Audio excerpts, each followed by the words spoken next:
Hello friends, welcome back to our YouTube channel. स्वागत है आपका हमारे यूट्यूब चैनल बायोलॉजी की दुनिया पे। आज हम देखेंगे फीमेल गैमेटोफाइट के बारे में। फीमेल गैमेटोफाइट क्या होता है, उसके क्या क्या प्रोसेस होते हैं, मैं सारा चीज़ आपको बताऊंगी। प्लीज़ आप लोग लाइक शेयर एंड कमेंट्स नहीं करते, मेरे चैनल को भी सब्सक्राइब करें, थोड़ा सपोर्ट दिखाओ। चलिए देखते हैं female gametophytes in a majority of the flowering plant. ये जो फीमेल गैमेटोफाइट होता है वो मेजॉरिटी में फ्लावरिंग प्लांट्स में ही ज़्यादा होते हैं। One of the megaspores is functional, मतलब कि फीमेल गैमेटोफाइट्स मतलब कि 4 टाइप्स के होते हैं। फर्स्ट है मेगास्पोर्स जो कि ये फंक्शनल होता है, वाइल अदर 3 डिजेनरेट, मतलब कि जो एक होता है, एक तो बता दिया फर्स्ट मेगास्पोर जो कि फंक्शनल है, और जो अदर 3 होते हैं वो डिजेनरेट करते हैं। Only the functional megaspores develop into the female gametophytes embryo sac. जो जाहिर सी बात है, जो फंक्शनल रहेगा वही डेवलप करेगा फीमेल गैमेटोफाइट्स, और फीमेल गैमेटोफाइट्स को क्या बोलते हैं, embryo sac. This method of embryo sac formation from a single megaspores in terms monosporic development. मतलब कि जो एम्ब्रियो सैक का जो मेथड है वो कैसे बनता है, formation from a single megaspores, मतलब कि एक ही सिंगल मेगास्पोर्स से, मतलब कि एक ही मेगास्पोर्स से बनते हैं, उसको बोलते हैं मोनोस्पोरिक डेवलपमेंट। और मैं आपको बता देना चाहती हूँ कि हमारे चैनल का टेलीग्राम ग्रुप भी बन चुका है, आपको लिंक इन द डिस्क्रिप्शन में मिल जाएगा। प्लीज़ वहाँ जाइए और हमारे ग्रुप को ज्वाइन करिए, आपको क्लास 12 से रिलेटेड हर एक नोट्स मिलेंगे। चलिए आगे देखते हैं। Let us study formation of the embryo sac in a little more details. हमने स्टडी तो किया है एम्ब्रियो सैक के बारे में, और कुछ मोर डिटेल्स में भी देख लेते हैं कि क्या होता है। The nucleus of the functional megaspore divided mitotically to from the 2 nuclei which move to the opposite poles forming the 2 nucleate embryo sac. मतलब कि ये जो न्यूक्लियस होता है वो फंक्शनली मेगास्पोर्स होते हैं, और ये डिवाइड्स होता है माइटोटली, मतलब कि 2 से ज्यादा इसमें न्यूक्लियाई होते हैं, और ये जो न्यूक्लियाई होता है कहाँ मूव करते हैं, अपोजिट पोल से मूव करते हैं, forming the 2 nucleate embryo sac. और जब ये 2 न्यूक्लियाई जब अपोजिट पोल्स में मूव चले जाते हैं, उसके बाद ये 2 न्यूक्लिएट एम्ब्रियो सैक बनाते हैं। 2 more sequentially mitotic nuclear divisions result in the formation of the 4 nucleate.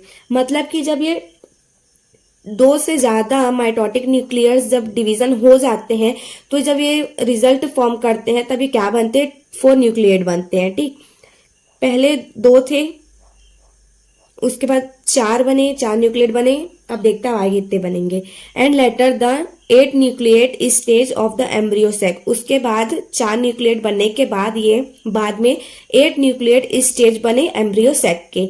It is the interest to note that these mitotic divisions are strictly free nuclear।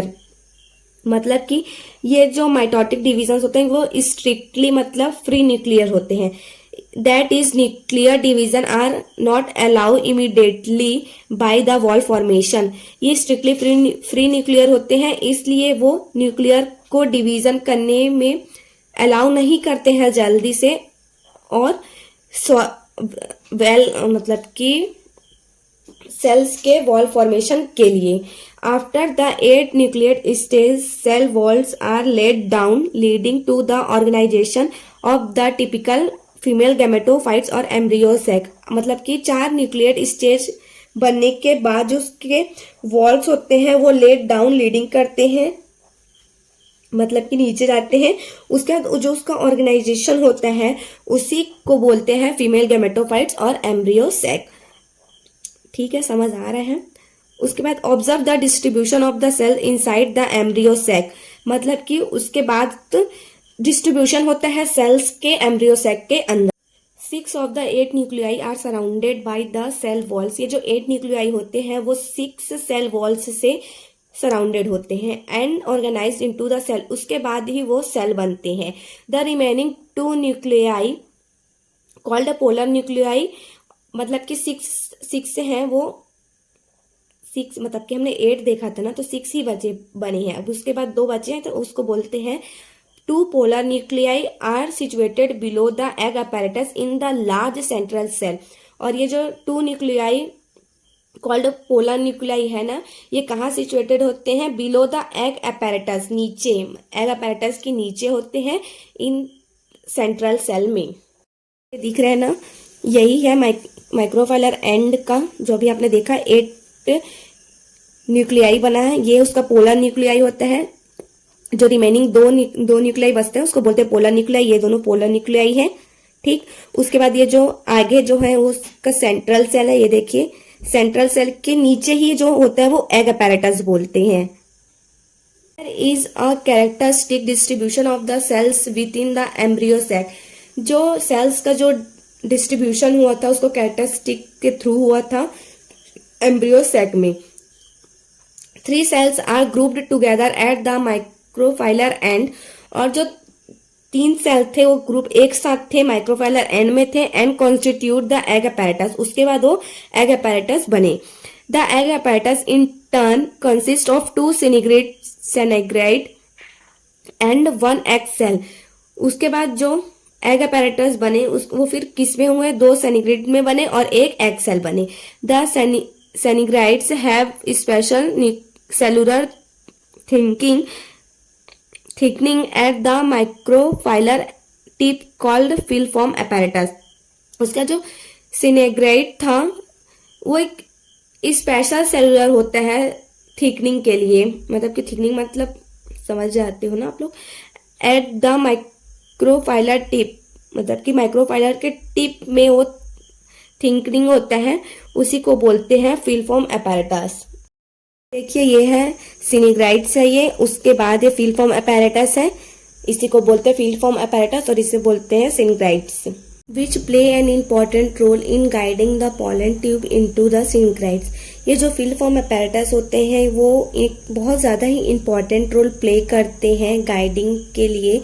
जो पॉलन ट्यूब होता है, जो pollen tube आता है वो किस में इनटू, मतलब कि किस में डेवलप होने में? सिनेग्राइड्स में। 3 cells are at the chalazard end। और उसके 3 cells होते हैं वो चलाजल में होते हैं, चलाजल के एंड में होते हैं और इसी को बोलते हैं antipodals. The large central cell as maintains earlier.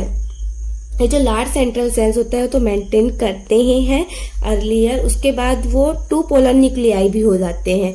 Has a typical embryo sac. उसके बाद वो एंजियो एम्ब्रियो सैक बनते हैं at maturity though 8 nucleate is 7 celled. मतलब कि एम्ब्रियो सैक बनने के बाद वो मैच्योर होते हैं, उसके बाद वो 8 न्यूक्लिएट होते हैं उसको बोलते हैं 7 सेल्डेड। ये बहुत अच्छा ही क्वेश्चन है, इससे आ सकता है ये। और मैं आपको एक डायग्राम दिखा रही हूँ, डायग्राम को बहुत अच्छे से कर लेना ना। ये एंटीपोडल्स होता है, मैं आपको पूरा डायग्राम ही समझा देती हूँ। ये सिनेग्राइड्स है, ये ग्रीन जो देख रहे हैं ये नीचे में एग है। उसके बाद जो हमने आगे पढ़ा था ना सेंट्रल सेल, पीछे जो देखे थे हम सेंट्रल सेल क्या होते हैं, ये होता है सेंट्रल सेल्स। ये जो 2 पोलर न्यूक्लियाई जो बनने के 6 न्यूक्लिएट बनने के बाद जो 2 बचते हैं, ये है वो 2 पोलर न्यूक्लियाइड्स और ये है एंटीपोडल्स। ठीक, आई होप आपको ये वीडियो पसंद आई होगी। प्लीज़ वीडियो को लाइक शेयर कमेंट जरूर से करें और हमारे टेलीग्राम चैनल पे जुड़ें।